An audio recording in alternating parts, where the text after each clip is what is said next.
Olá, seja muito bem-vindo ao Café com Bíblia, o devocional diário da Primeira IPI de Santos. É muito bom ter você por aqui. No nosso devocional de hoje, quero falar a respeito de juramento. E para isso, nós continuamos estudando o Sermão do Monte. Hoje eu quero ler alguns poucos versos do capítulo 5, versos 33 a 37, onde Jesus fala justamente a respeito dos juramentos. E ele diz assim: Também ouvistes o que foi dito aos antigos: Não jurarás falso, mas cumprirás rigorosamente com o Senhor os teus juramentos.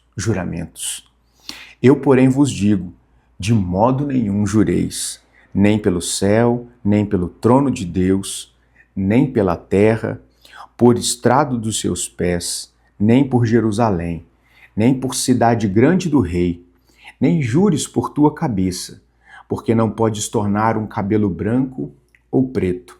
Seja, porém, a sua palavra sim, sim, não, não. O que disso passar vem do maligno.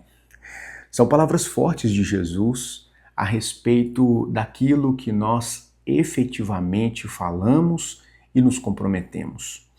Nós precisamos entender esse texto dentro do seu contexto para que nós consigamos entender aqui o que efetivamente Jesus está ensinando. Vamos lá. O Senhor está interpretando a lei. Nos lembremos que nesse contexto Jesus está de maneira direta se contrapondo à interpretação que os fariseus deram da lei. Eles chegaram a dizer que Jesus havia descumprido a lei quando, por exemplo, quando curou um enfermo no sábado e coisas desse tipo. No entanto, Jesus nunca descumpriu a lei. Na verdade, ele descumpriu a lei que fora criado pelos próprios religiosos, pelos fariseus. Uma quantidade enorme de leis foram criadas a partir da lei de Moisés, ou seja, a lei que o próprio Deus concedeu.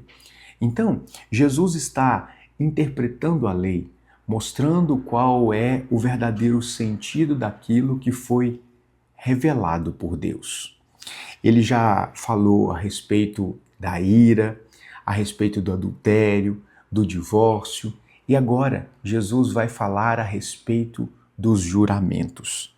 É muito interessante que, quando nós olhamos de maneira superficial esse texto, a impressão que temos é que Jesus está condenando qualquer tipo de juramento.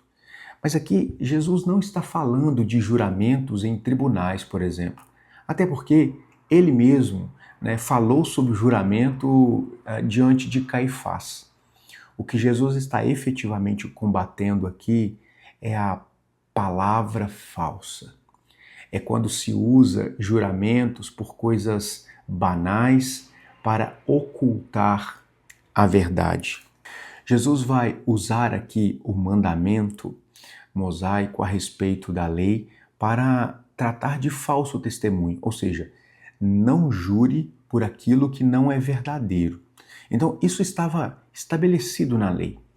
Acontece que no transcorrer da história, os fariseus, os religiosos começaram a inventar novas maneiras de jurar, porque os juramentos deveriam ser feitos em nome de Deus, ou seja, o juramento ele tinha como propósito evocar a autoridade de Deus como testemunha para aquilo que se deveria, para aquilo que se estava afirmando.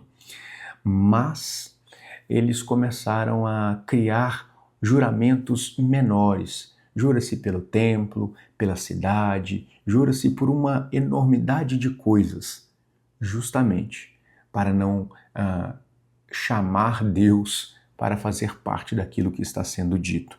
Então, Jesus vai combater essa ideia, dizendo que não se pode usar os juramentos como um mecanismo para ocultar a verdade. Então, é esse o contexto em que esse texto está inserido.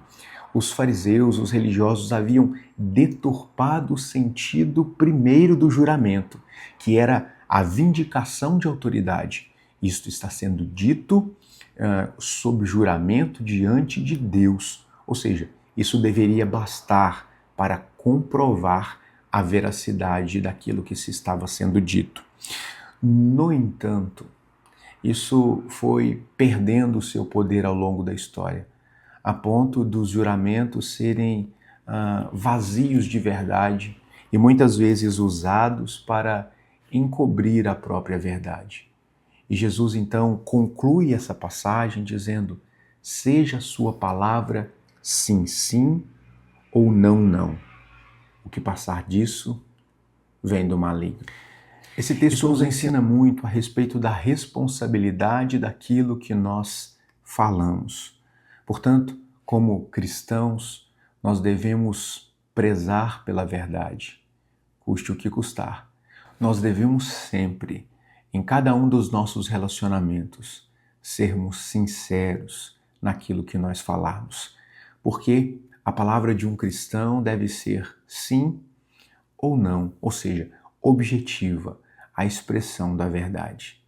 E nós não podemos relativizar esse ensinamento de Jesus. Eu quero orar com você nessa manhã, pedindo que Deus nos conceda a graça de sermos verdadeiros, de prezarmos pela verdade naquilo que nós falamos, lutarmos pela verdade. Quando nós relativizamos o que é verdadeiro, aquilo sim começa a significar não, não começa a significar sim, e então nós experimentamos uma verdadeira desordem nos nossos relacionamentos. Portanto, sejamos como Jesus nos diz, que a nossa palavra seja sim ou não, verdadeira em sua essência. E façamos isso para a glória do nosso Deus. Vamos orar? Querido Deus, nós te agradecemos por esse dia tão maravilhoso. Te agradecemos por seu cuidado. Te agradecemos, ó Deus, pelas bênçãos que o Senhor tem derramado sobre as nossas vidas. E hoje, de maneira muito especial, nós te agradecemos por sua palavra, porque nela aprendemos, ó Deus, a zelarmos por aquilo que é verdadeiro, por aquilo que é puro. Ó Deus, tire, Pai, toda a falsidade, toda a dissimulação do meio do seu povo e permita, Deus, que sejamos verdadeiros naquilo que falamos e nas intenções do nosso coração que, ó Deus, nos conduzem às atitudes, ao nosso testemunho. Nas tuas mãos colocamos a nossa vida e pedimos, ó Deus, que o Senhor nos transforme para a glória do seu nome. Em nome de Jesus é que nós oramos. Amém. Que Deus abençoe a sua vida, que você tenha um ótimo dia e, é claro, como sempre, um ótimo café com Bíblia. Tchau!